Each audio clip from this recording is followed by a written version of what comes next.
பராக் Parikh flexi cap fund பற்றி பார்க்கலாம் இன்றைக்கி. இந்த மியூச்சுவல் ஃபண்டு வந்து பார்த்திங்கன்னா லாங் டேர்மாக இருந்துகிட்ருக்கு.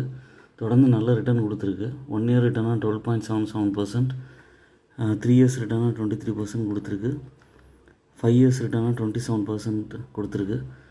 இதோட மியூச்சுவல் ஃபண்டோட ஹோல்டிங்ஸ் வந்து கன்சிஸ்டண்ட்டாக இன்க்ரீஸ் ஆகிட்டே இருக்குது. மார்க்கெட்டோட சுச்சுவேஷனில் இப்போது மார்க்கெட் இறங்கினாலும் இதை பேலன்ஸ் அவுட் பண்ணி இவங்க வந்து போர்ட்ஃபோலியோ வந்து நல்லாவே மெயின்டைன் பண்ணிகிட்ருக்காங்க. இதோட மினிமம் எஸ்ஐபி வேல்யூ வந்து 1000 ருபீஸ், 5 ஸ்டார் ரேட்டிங் இருக்குது. நீங்கள் கூடவும் இன்க்ரீஸ் பண்ணலாம். மேபி 1000 ருபீஸில் ஸ்டார்ட் பண்ணிவிட்டு அதுக்கப்புறம் ஸ்டெப் அப் மெத்தடில் இன்க்ரீஸ் பண்ணியும் மந்த் ஆன் மந்த் இன்வெஸ்ட் பண்ணலாம். மெயினாக இதோட ஹோல்டிங்ஸ் வந்து HDFC bank, Bajaj holdings and investment, power grid, goal India, இந்த மாதிரி வந்து 194 கம்பெனிஸில் வந்து இவங்க இன்வெஸ்ட் பண்ணியிருக்காங்க. ஃபாரின் கம்பெனிஸான மைக்ரோசாஃப்ட், அமேசானில் கூட இன்வெஸ்ட் பண்ணியிருக்காங்க.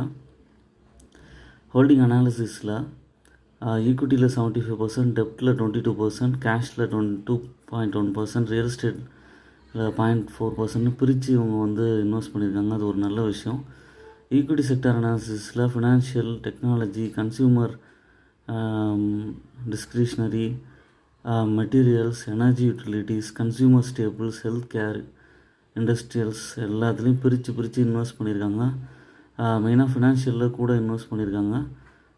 டெக்னாலஜிலையும் நல்லா இன்வெஸ்ட் பண்ணியிருக்காங்க. இதனால தான் இந்த ஃபண்டு வந்து ஃபேமஸாகவும் இருக்குது, நல்ல ரிட்டர்னும் கொடுத்துருக்கு. எக்ஸ்பென்ஸ் ரேஷியோ வந்து பார்த்திங்கன்னா 0.63%. எப்போவுமே எக்ஸ்பென்ஸ் ரேஷியோ வந்து லெஸ் தேன் 1% இருந்ததுன்னா லாங் டேர்மில் நல்ல ரிட்டர்ன் கிடைக்கும். அதுக்கப்புறம் வந்து எக்ஸிட் லோடு வந்து ரொம்ப கம்மியாக தான் இருக்குது. இப்போ ஜென்ரலாக வந்து 1 இயருக்குள்ளே க்ளோஸ் பண்ணிங்கன்னா 20% டேக்ஸ் பே பண்ணுற மாதிரி இருக்கும். 1 இயருக்கு மேலே க்ளோஸ் பண்ணுறீங்கன்னா 12.5% இந்த ஃபண்ட்லேருந்து டேக்ஸ் பிடிக்கப்படும். ஓன் அனாலிசிஸ் பண்ணிவிட்டு மியூச்சுவல் ஃபண்டில் இன்வெஸ்ட் பண்ணுங்கள். Mutual fund one of the way of investing, ஸ்டாக்ஸை தவிர, இல்லை எஃப்டியை தவிர. இப்போ நான் கொடுத்தது எல்லாமே இன்ஃபர்மேஷன் பர்பஸ்க்காகவும் பாஸ்ட் ரிட்டர்னை பற்றியும் தான். இதுவே தான் ஃப்யூச்சர் ரிட்டர்னாக இருக்குங்கிறது கேரண்டி இல்லை. I am not a SEBI registered adviser. உங்கள் ஓன் அனாலிசிஸ் பண்ணிவிட்டு அதுக்கப்புறம் உங்களோட இன்வெஸ்ட்மெண்ட் அட்வைஸரை கேட்டுட்டு அதுக்கப்புறம் நீங்கள் இன்வெஸ்ட் பண்ணுங்கள்.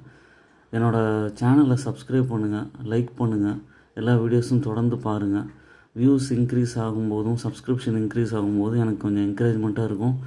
இது மாதிரி நல்ல வீடியோஸ் தொடர்ந்து போகிறதுக்கு உங்களோட இன்வெஸ்ட்மெண்ட் ஜேர்னியை தொடர்ந்து கண்டினியூ பண்ணுங்கள். தேங்க்ஸ் ஃபார் வாட்சிங்.